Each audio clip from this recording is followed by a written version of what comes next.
జనసేన మాజీ నాయకురాలు వినుత కోట బహిరంగ లేఖను రిలీజ్ చేశారు.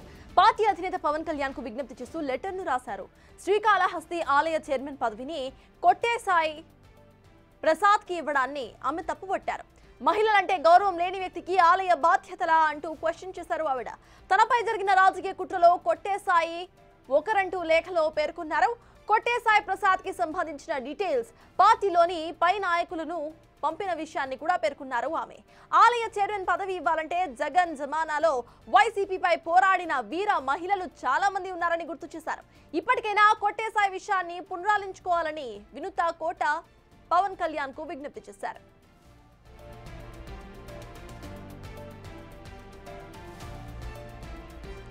వినుత కోట బహిరంగ లేఖకు సంబంధించిన పూర్తి డీటెయిల్స్ మా ప్రతినిధి దామోదర్ అందిస్తారు.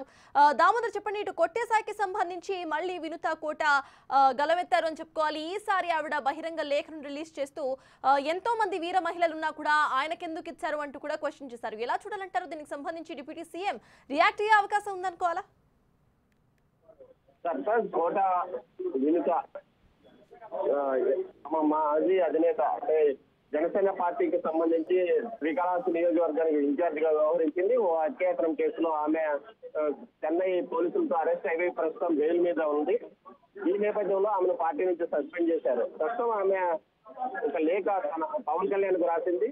ముఖ్యంగా కొట్టేసాయికి శ్రీకాళహస్తి ధర్మకర్తల మండలి చైర్మన్ గా అవకాశం ఇవ్వడాన్ని ఆమె తప్పుపట్టింది. మహిళల పట్ల ఏమాత్రము మర్యాద లేని వ్యక్తికి, అదేవిధంగా తన పతనానికి కారణమైన తన వెనుక కుట్రలు చేస్తున్న వ్యక్తికి ఏ విధంగా శ్రీకాళహస్తి ఆలయ పాలక మండలి చైర్మన్ ఇస్తారంటూ ప్రశ్నించింది. ఏదైతే కొట్టేసాయికి సంబంధించిన అన్ని వివరాలు తాము ముఖ్య నాయకులైన హరిప్రసాద్ తో పాటు అదేవిధంగా ఇటు అజయ్ కుమార్ కు, వీటితో పాటు నాదెళ్ల మనోహర్ కు పంపించినప్పటికీ వారు ఆ విషయాలను మీ దగ్గరికి తీసుకురాలేదు.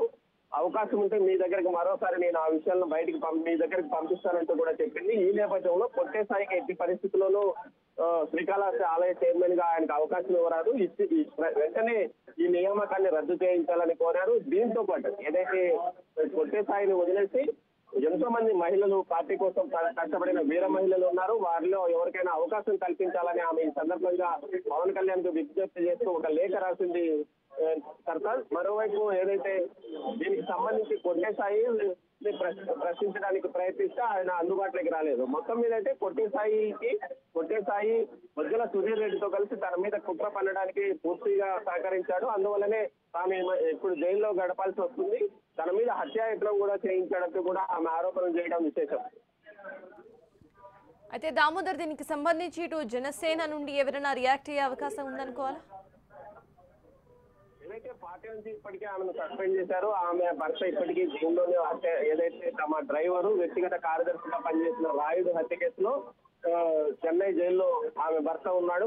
ఆమె భర్తతో పాటు మరో నలుగురు సహచరులు ఉన్నారు. ఈమె మాత్రం మహిళ అనే కారణంతో మధ్యంతర బెయిల్ మంజూరు చేసిన పరిస్థితి. ఆమె 2 రోజులకు ఒకసారి వెళ్లి సంబంధిత పోలీస్ స్టేషన్ లో ఏదైతే సంతకం పెట్టి బయటకు వస్తుంది. ఈ విధంగా ఆమె చెన్నైకే పరిమితమైన నేపథ్యం. మరోవైపు ఈమెను పార్టీ నుంచి సస్పెండ్ చేస్తామని పార్టీ ముఖ్యులు ప్రకటించిన నేపథ్యంలో ఆమె లేఖను వారెవరు పెద్దగా పట్టించుకునే అవకాశం లేదని జనసేన వర్గాలు అంటున్నాయి. మరోవైపు ఆమె తాను పూర్తిగా ఏదైతే ఈ కేసు నుంచి త్వరలో విముక్తి అవుతారో అందరి యొక్క ఎవరైతే తనను ఇబ్బంది పెట్టారో వారందరి చరిత్ర బయట పెడతానంటూ కూడా చెప్పుకొస్తుంది సర్కార్. Thank you Damodar.